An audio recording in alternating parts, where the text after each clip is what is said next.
நம்ம இப்போ இந்த வீடியோவில் என்ன பார்க்க போகிறோம் அப்படின்னா நூல்களின் சிறப்பு பெயர்கள் பார்க்க போகிறோம். ஏற்கனவே பார்ட் 1 வீடியோ அப்லோட் பண்ணியிருக்கேன், பார்க்காதவங்க பார்த்துக்கோங்க. இப்போ பார்ட் 2 வீடியோ பார்க்கலாம். ஃபர்ஸ்ட் ஒன்று என்ன இருக்குது அப்படின்னா தமிழர் வேதம் இருக்குது. தமிழர் வேதம்னா திருமந்திரம். குட்டி திருவாசகம் அப்படின்னா திருக்கருவை பதிற்றுப்பத் அந்தாதி. தமிழ் தோன்றிய முதல் உலா அப்படின்னா திருக்கை யாழ ஞான உலா அப்படின்னு சொல்லுவாங்க. திராவிட வேதம் அப்படின்னா திருவாய்மொழி. தமிழ் வேதம் அப்படின்னா வந்து நாலாய திவ்ய பிரபஞ்சம். மேக்ஸிமம் வந்து தமிழர் வேதம், திராவிட வேதம், தமிழ் வேதம் இந்த மாதிரிலாம் கன்ஃபியூஸ் ஆகும். ஸோ அதெல்லாம் கொஞ்சம் நல்லா பார்த்துக்கோங்க. கிறிஸ்துவ சமயத்தாரின் கலை களஞ்சியம் அப்படின்னா தேம்பாவணி. இதுவும் ஒரு பிவைக்கு கொஷின். நெக்ஸ்ட் வந்து சொற்றொடர் நிலை அப்படின்னா திருவேங்கட அந்தாதி அப்படின்னு சொல்லுவாங்க. உலாப்புறம் அப்படின்னா ராஜராஜ சோழன் உலா அப்படின்பாங்க.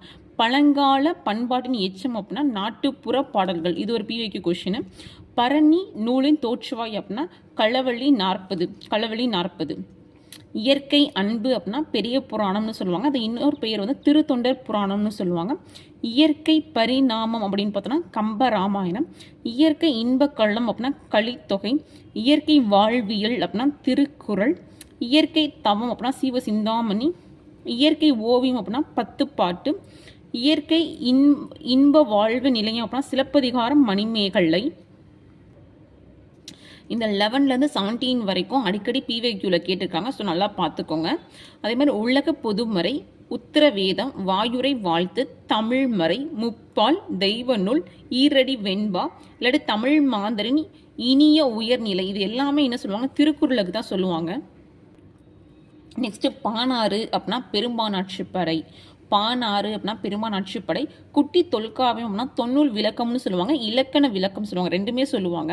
ஆக்சுவலாக வந்து ஆப்ஷனில் வந்து தொன்னூல் விளக்கம் மட்டும் கொடுத்தா அதை சூஸ் பண்ணுங்க.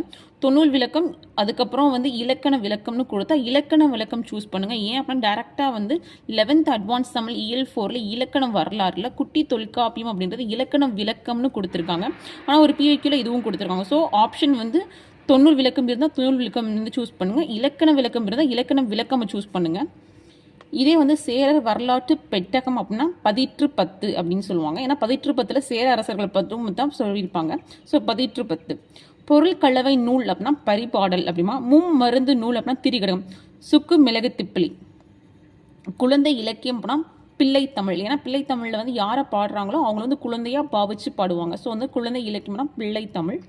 அகழ்ல கவி அப்படின்னா குண்டலகேசி அப்படிம்பாங்க. 18 உறுப்புகள்னாவே கலம்பகம்னாவே நமக்கு 18 உறுப்புன்னு தெரியும். அதேமாதிரி 10 பருவங்கள்னாவே பிள்ளை தமிழ் அப்படின்னு தெரியும். 10 பருவங்கள்னாவே பிள்ளை தமிழ்னு தெரியும். அதில் வந்து ஆண்பால் பிள்ளை தமிழ், பெண்பால் பிள்ளை தமிழ் அது அப்படின்னு சொல்லி பிரிப்பாங்க.